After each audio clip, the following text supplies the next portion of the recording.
Hey guys, and welcome back to Let's Play Majora's Mask. Okay, so we are in Icona Graveyard, and we have just picked up the captain's hat from Skull Kita up there, who is no longer with us, of course. So now that we've gotten that, we can do some things here in the graveyard. So I'm going to play the Song of Double Time because, of course, it's going to have to be night. I mean, you know, it's a graveyard. Things aren't going to happen during the day. So let's proceed to night of the first day. And there it is. Now, as we walk around, you'll be able to see there are some stall children?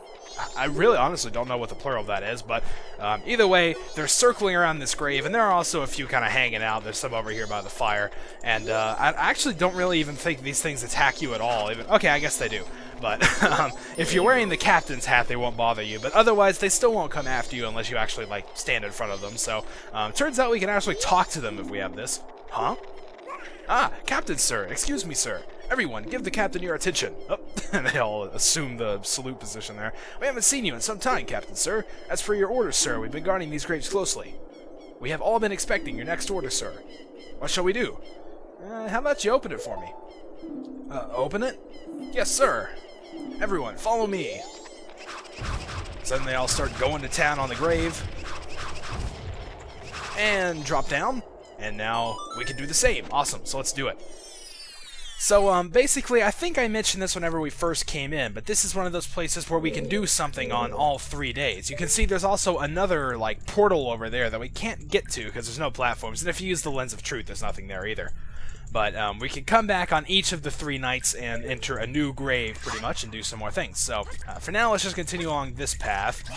I got some pots there with some arrows. Now, this room is really annoying because there are a bunch of these bats, and you don't technically have to kill them, but I like to. It's probably a good idea if you don't want to take too much damage to try to go up to the top first so they can't hit you from above.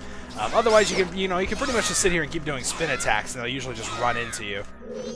But if you're up there, they don't all come. So, I mean, sometimes you'll probably just want to take hits and just sit here and mash the spin attack thing, really.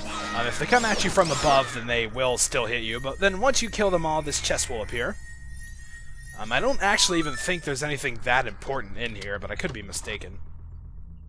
Okay, yeah, it's just 50 rupees, so that really didn't even matter, but you would really not be able to do this room if you didn't have those things out of the way, so... Alright, you've also probably seen the few unlit torches that are around here, so we're going to have to use the fire arrows and fix that. And then another one behind the chest. Then once you light all 3 of the torches, the door will open, and we can go through. Now, on the other side is everyone's favorite enemy. Yeah, you remember this guy, right? Again, he's not going to come to life until you do something, so let's get him from behind. There we go. Alright, so this is the Iron Knuckle. Stay away from its axe attack, then look for a chance to retaliate. It works pretty much the same way it did in Ocarina of Time. You can see it's still got really the same attacks. You can do the same strategy, backflip and then do a jump attack, and it still works pretty well, especially with the Gilded Swords since you have increased reach. So, then once you do that enough, his armor will fall off, but watch out because he gets really fast here. I mean, look at that. He's actually faster than most enemies, so this is where you might run into a little problem. What I like to do is come in and do an attack and then back away, do an attack and then back away, then attack, and then once you do that 3 times with the Gilded Sword, that'll take him down. If you try to just do the backflip and jump attack, he's usually too fast for that and will try to block you. So, and then staying in really close like I did in Ocarina of Time also doesn't really work, again, because he's too fast. So, that's really what I like to do. Are you the one who freed my soul? Whoa, hey, look, it's one of the Composer brothers. I don't remember which one that is, but oh well. I serve the Icona royal family. I am the composer called Flat. Well, I guess it's Flat. The songs connected to the royal family that remain here were all composed by my brother and I. Oh, Sharp, my dear brother. He sold his soul to the devil and was the one who locked me in here. You who do not fear the dead, learn well the song that is inscribed behind me. And if you ever meet my brother, I'd like you to inform him. The 1,000 years of raindrops summoned by my song are my tears. The thunder that strikes the earth is my anger. I have made my request. Oh, and off he goes. So yeah, apparently Flat and Sharp aren't getting along too well in this game. His brother sold his soul to the devil, apparently. I wasn't aware he could do that in Zelda games, but, well, he locked him in here. So let's check out what this thing is that's behind him. 1,000 years of raindrops, summoned by my song are my tears. The thunder that strikes the earth is my anger. Yes, we heard him say that before. Here is written the song that shall cleanse his cursed black soul.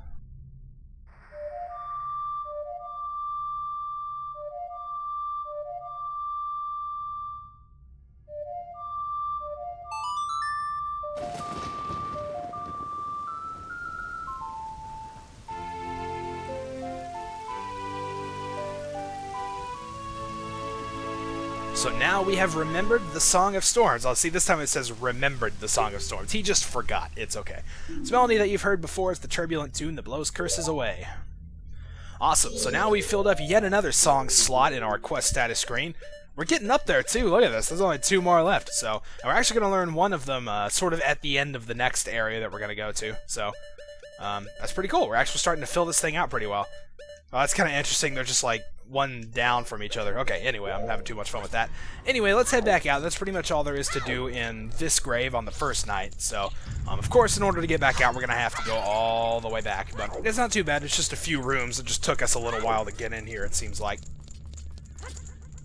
Okay, so we jump across here, go on up the portal, and we are back out in the graveyard. So now we need to make it the second night, so in order to do that, we are going to play the Song of Double Time twice, in fact. So it's like the Song of Quadruple Time or something. But anyway, let's play it and get this thing moving. Alright, and here we are at night of the second day, with 36 hours remaining, in case you cared about that kind of thing. Oh, wow, that's awesome. Look at this guy. He's swinging from the tree there. He's having a good old time, isn't he? Not even doing his job or anything. So, now the stall children are going to be circling around this grave. The last one that we went to was right over there, I believe, so we're going to be coming over to this one. And they're pretty much going to say the same thing. Captain, sir, excuse me, sir, give the captain your attention. That's right. Haven't seen you in some time. It's pre-orders guarding the graves. We have all been expecting next order. Open it. Yes, sir. Alright, so get to it. And there they go. We jump on down and we can now take care of the second grave. Okay, so let's see. This one here is going to actually rely quite a lot on the lens of truth. We can pretty much tell right off the bat, because once we jump over here, there doesn't really seem to be anywhere to go, but of course we can bring it out, like I said, and when we use it, we can see that's a fake wall with a door behind it. So make sure to kind of have that around. We can also get some use out of the stone mask here, I think, so let's go ahead and just put that on, just pretty much to show it off. Now in here, it looks, you know, pretty harmless, but as we turn on the lens of truth, we got a bunch of invisible enemies hanging around. There's also some keys on those pots over there. I guess we can leave it on. We don't really care about magic too much. Let's go ahead and kill this guy. And basically, remember the stone mask said it makes you, like, inconspicuous as a stone or something like that. So really what can happen is we just run under these guys and they don't even bother trying to come up and attack us. Whereas if we take it off, they'll come down. So really, if you want to get through here quickly, you can just put on the stone mask and run through and not have to worry about it. But otherwise, you can't take them out. It's not like they're that big of a deal. Alright, so then we get over to this end. We've got some pots on either end. We can check if we want. Of course, there were nothing in those. And as we look at this wall, it looks a little bit weird and also makes a funny sound whenever you hit it. So let's go ahead and take the stone mask off and just replace it. I have no bombs. Okay, well, I guess we'll use the blast mask then. There we are. Alright, now we can head through the door on the other side. And once we get in here, once again, we're going to have to fight a familiar foe, the Iron Knuckle. This time it's in a rather strange room, actually. It looks a little bit different. I think it's also a little bit smaller than the first one was, so a little less space, but again, that's really no big deal. So just repeat the same strategy. I actually hit him twice there. That was cool. I don't think it really did much, because you'd have to hit him another time after that anyway, but... Dodge, go in, and there we go. Okay, so we take care of him, and the door will open up, and now a treasure chest will also appear, which is good. So let's go see what we got as a reward.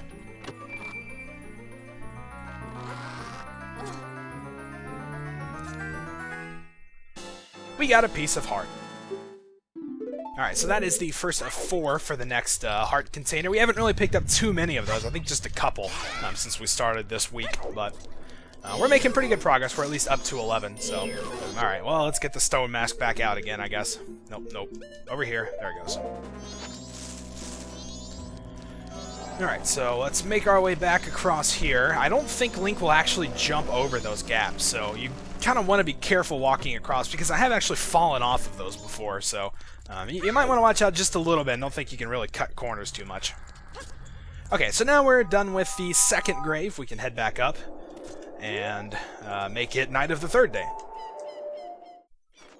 Alright, and here we are at night of the final day. A measly 12 hours remains. Alright, so let's get out our captain hat once again. And let's see, they're circling around this one this time, so let's talk to them. And again, they're going to do the same whole thing. They've been waiting for our orders. Open it.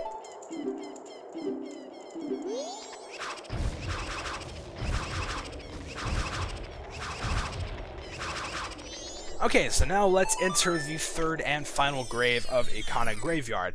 And I really haven't mentioned, talking about this too much, but this is, in the canyon. It's not the area we're supposed to be going to next.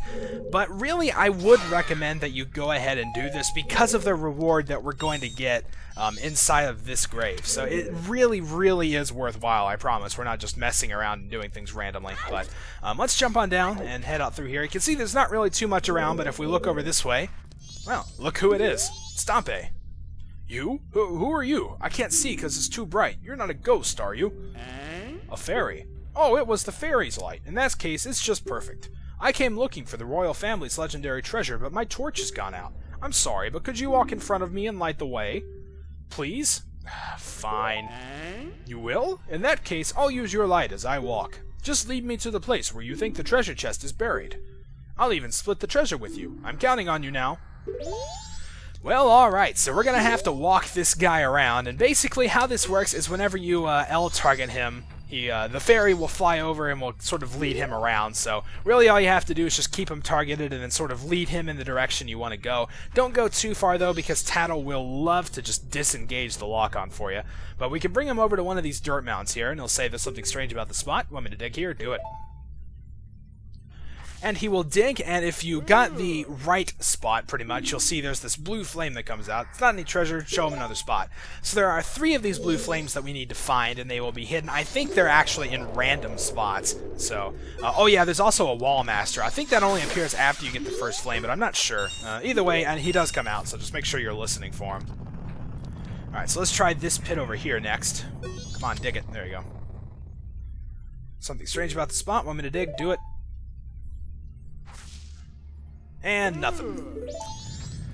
Okay, so now we're going to have to lead him to a different spot. Let's see where the next one would be. There's one right there, so we can take him to it. Hey, no, don't go that way. Go this way.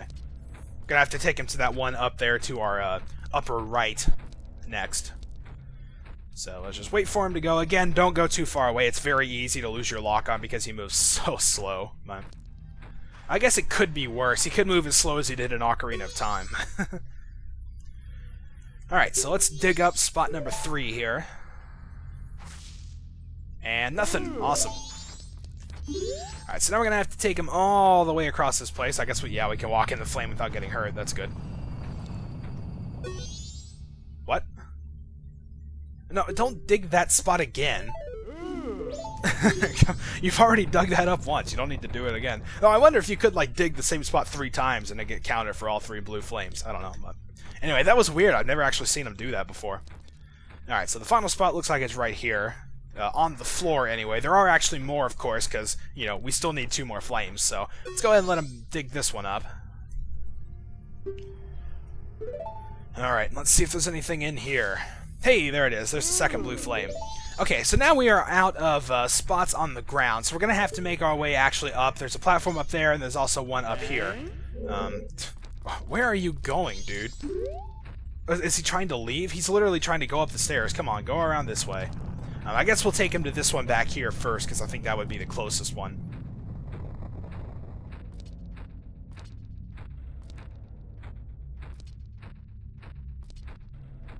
And what we're looking for is sort of like an orange square in the ground. Not that thing over there, but let's just let him keep walking. And here it is. This is where we want. You see it'll press down whenever we step on it. So he'll come over here and stand on it, and he'll actually stay even if you disengage. So then you want to roll up, and that will actually cause him to sort of go on an elevator ride. So we're going to have to make our way to the top in order to meet him up here. Thankfully, we can do it the better way. So now we're just going to wait for him and make sure as he gets close that you do get a lock on him. Otherwise, he is very prone to just walking off the platform. So let's let him turn around and make his way over here. Now we're going to have to carefully lead him along this little narrow passage here. I guess it's not too narrow. It's alright. And we will see. This should be spot number 5, I believe. Alright, so dig here, and we'll see if that's the final flame. And it's not. Alright, so we're going to have to go to the next one, but we're also about to run out of time, so this is kind of a weird place to leave off, but I think I'm going to do so, because I don't want this to go on too long, so we'll just kind of let him wander around out there by himself, and next time we're going to take him up to the platform that's right over there, and that should give our final flame as well as the reward for this place. So, until then, thank you guys for watching, and I'll see you next time.